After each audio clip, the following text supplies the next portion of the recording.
Well, good Monday morning to you. Trucker Todd here, and time for another video. All right, folks, when you have a new administration take office, there's a lot of optimism on whatever side won, and a lot of people think that the injustices that are in the world will be made right by the incoming president. And while the incoming president does have a lot of power, he can make a lot of changes. It's important to remember that there's forces working against them, regardless of which side of the aisle they're from, that can slow down and impact those types of things. One thing that, we're hearing all kinds of stuff about the EPA and them possibly making it legal to delete trucks and things like that. And I've got my opinions on that. Maybe we'll do a video on that soon. But today we're going to talk about lease purchase. And for those of you that's been successful in a lease purchase, you're going to say, I don't see what the big deal is. For those of you that have failed at a lease purchase, you're going to say, yeah, I agree, they need to ban these things. So I wanted to read you this news article about what's going on with lease purchases right now. And then I wanted to kind of share my opinion with you about what I think is going to happen with lease purchases. Are they going to be banned? Should they be banned?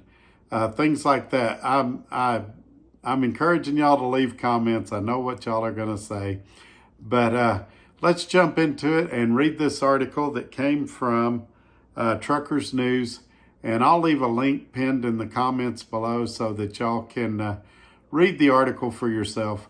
But before we cue up the music, you guys give this video a thumbs up, share it on your social media platforms, and subscribe. Once you subscribe, hit that bell notification and select all so that you'll be notified when future videos come out. All right, folks, here's the music, and here we go. And this is why I do this, why I'm out here, why I keep that hammer down, flying by these road signs with home on my mind, with these wheels turning round for my family and for my kids. For this life I wanna live, and this is why I do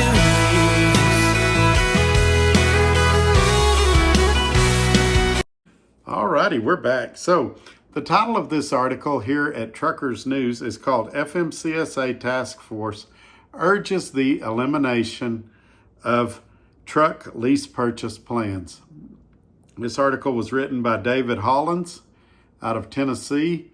And I've spoke about this before in a couple of lives. I do not believe we're going to have an outright ban to lease purchase, nor do I think we should. I believe that two parties should be able to engage in an agreement that they feel like is beneficial for both of them. And if the driver feels like that lease purchase contract isn't beneficial to them, then they shouldn't sign it. And you say, well, the driver doesn't have a choice. Yes, they do. They can be a company driver. They can go do some other line of work or whatever. They can save their money and buy a truck at a dealership, which is what I recommend. And since we have some people here that are not truck drivers, let me explain what a lease purchase is versus being leased to a company. A lease purchase is when you're purchasing a truck from a company in kind of a rent-to-own type scenario. The company is controlling your freight and all of that. Oftentimes they control your home time and everything. Not a big fan of that. I've done those before. I recommend saving your money and buying a truck and then leasing it onto a company. The difference is you're financing the truck from an outside party, and then you can take the truck to another company if things don't work out. That's what I personally am doing. That's what I personally recommend now. I purchased a truck from an individual, and then I leased it on to SRO Logistics. And I book my own loads. I negotiate my own rates. And so I'm safe from any AB5 type legislation that might come down the line later on. Now, my personal take, just so you can be watching for it in this article, I do not believe we're going to have an outright ban on lease purchase, because then you get into the weeds about what a lease purchase is, what it's not. and what qualifies as one, what is defined as one. The legalese would eat you alive. Again, I'm not a lawyer or a tax professional. Please consult with those folks. Here's what I believe what'll happen. I believe that we're going to see some criteria come down the line that's going to say, all right, a lease purchase must have this, this, and this. A lease purchase cannot have this, this, and this. And so that's what I think this is going towards. And so we'll see. Let me read you this article and then see what you think and what direction you think it's going. Make sure and leave me a comment below telling me your thoughts. It says a federal panel studying lease purchase plans used by many carriers was especially blunt when it filed its final report with Congress and the Department of Transportation. It said TLTF's findings are clear. It says the current lease purchase system harms drivers and creates an economic disadvantage for individual carriers at the expense of the health of the industry and highway safety. Again, I'll be the first to admit that I think that most lease purchases are bad. I don't think all of them are. Some companies that come to mind right now is Dart Transit. I think their lease purchase program is very fair. I think you can go to their driver's lounge and it's not uncommon at all to meet people that's paid off trucks there, multiple trucks. Guys that'll say, hey, I'm on my third or fourth truck. Having said that though, a lot of lease purchases are 3 to 5 years long, and we're in an industry where a lot of guys don't stay at companies 3 to 5 years. They say they stay 12 to 18 months. So a lot of people fail at lease purchase, not because they're not making money, but because, they have a family emergency. They have to stop driving. They have a health issue like I did. They have to stop driving. So even if a guy doesn't complete a lease purchase, I don't know that it necessarily means that lease purchase is bad. But I would be the first to admit that there are a lot of bad ones out there, and there's a lot of predatory companies. But I would also acknowledge that there are some good ones. I think Dart Transit has a good one. Even the Swift one, I think, is pretty good. All of them have their pros and cons and things I don't like about them, but they're not terrible. I just think you can do better going out and buying your own truck on your own, so that if you don't make it at that company for 4 years, you've got options and you don't have to give up your truck and all the money you've put into it. All right, here we go. Undoubtedly, action is needed and long overdue. All stakeholders, i.e. the government, carriers, drivers, and advocacy groups, have a responsibility to protect drivers from these predatory programs. Well, I think drivers have an obligation to protect drivers. If a deal's bad, don't do it. I've said this in a ton of videos. It's been a while now. No deal is better than a bad deal. And you got to keep that in mind. It's a practice I practice every day when I'm booking loads. No deal is better than a bad deal.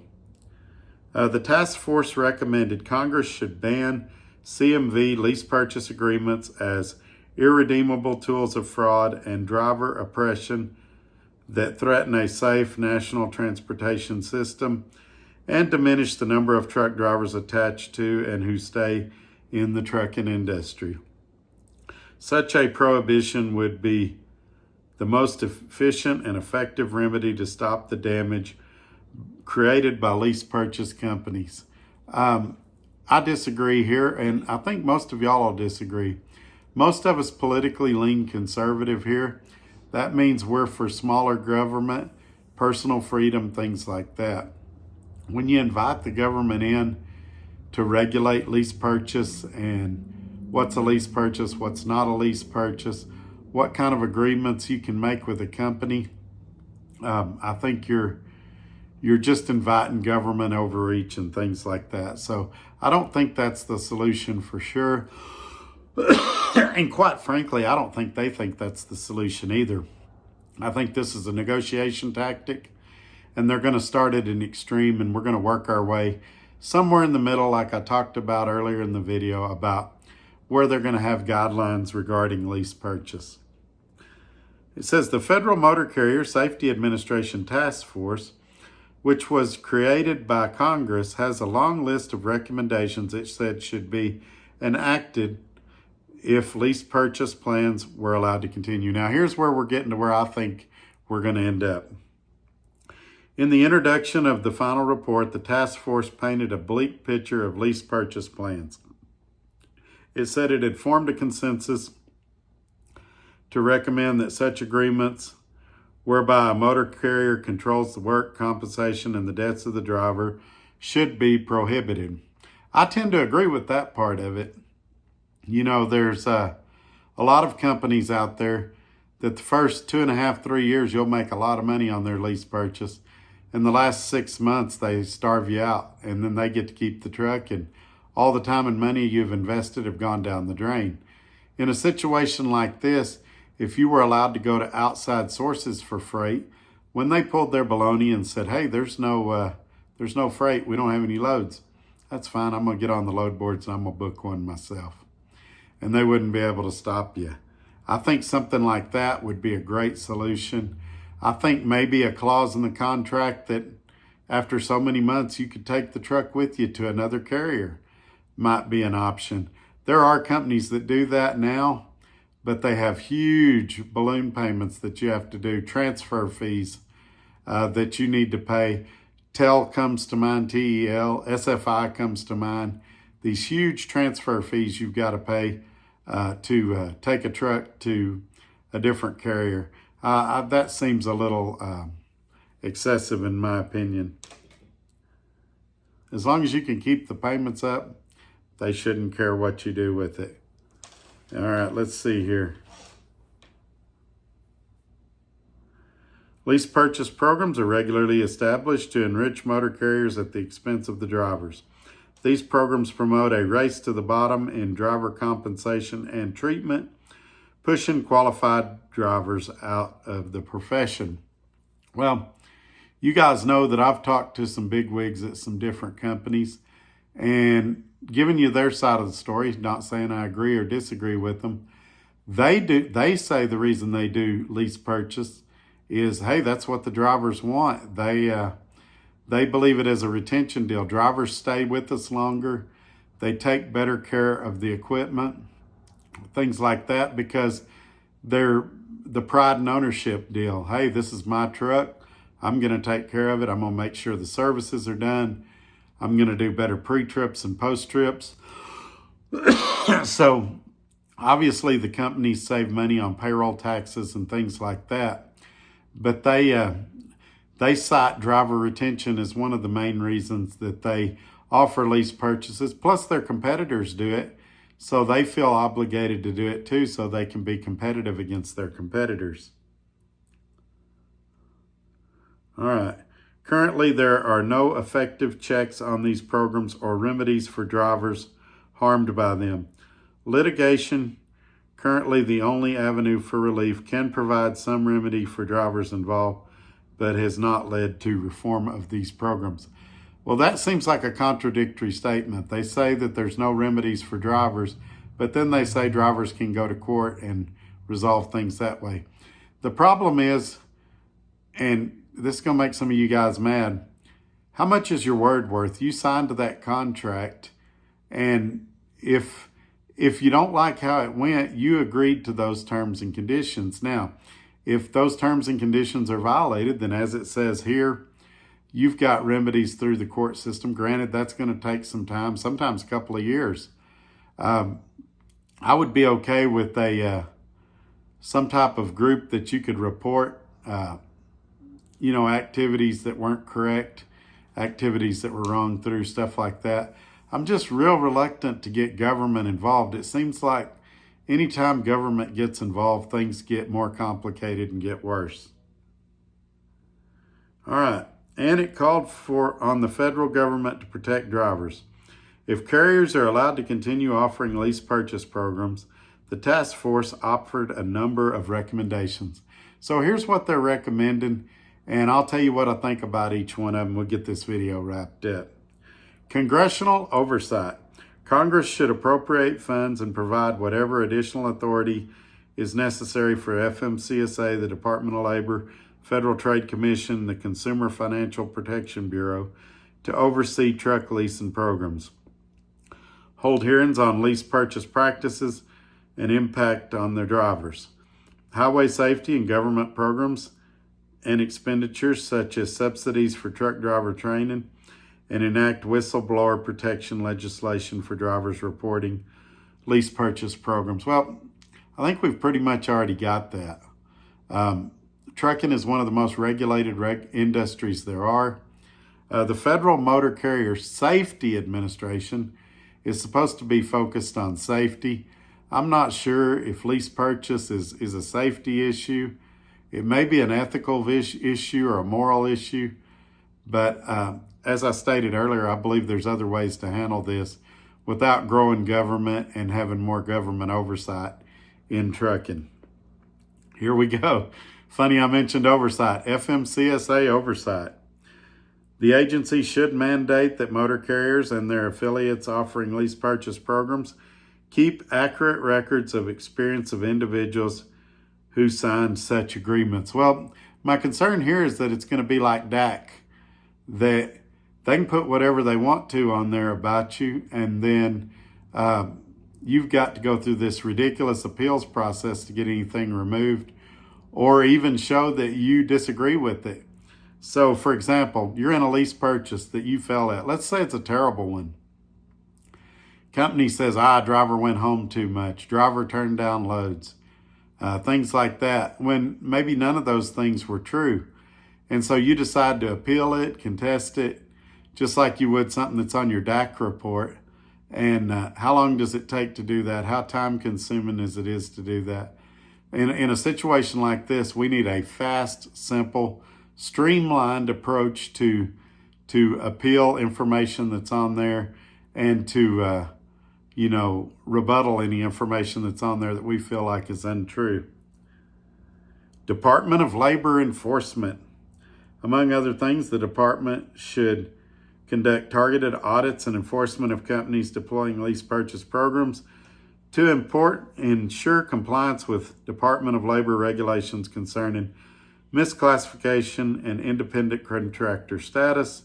It should publish guidance targeted at drivers to educate them on arrangements which may violate Department of Labor regulation and pursue back wages and overtime for drivers that's been misclassified.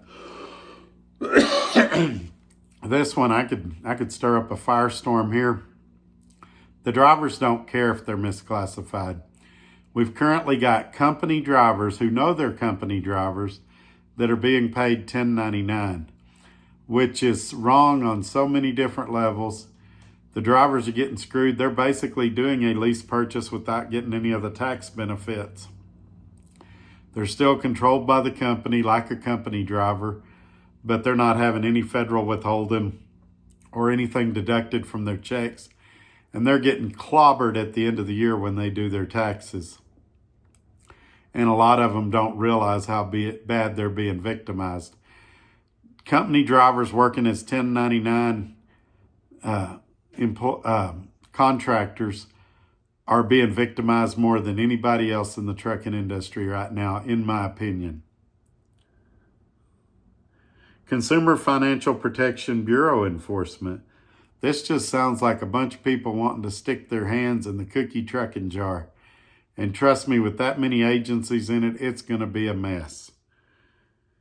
This federal agency should exercise its authority to enforce its regulations, govern financial products and services to lease purchase programs in trucking, including Truth in Lending Act. So you could put a Truth in Lending Act in a lease purchase. It's not going to change anything. The guys that are doing lease purchase are doing it for a few reasons. Number one is usually they don't have the credit to go out and buy a truck. That's been remedied a lot by a lot of dealerships offering financing for bad credit. If you've got $2,000 to $5,000 down, you can get a truck. The more you've got, the merrier. If you got $10,000 or $20,000 down, you can get a new truck, even with bad credit. And so that's kind of remedied that problem in lease purchase. The other problem is people don't have any money saved up. And that's a bigger problem, because say you get a truck, a good truck, a new one, in a lease purchase, that company will usually back you up if you break down and you can't afford the repairs, because they've got a financial interest in that truck as long as it's being leased. When you go through a dealership, it's on you.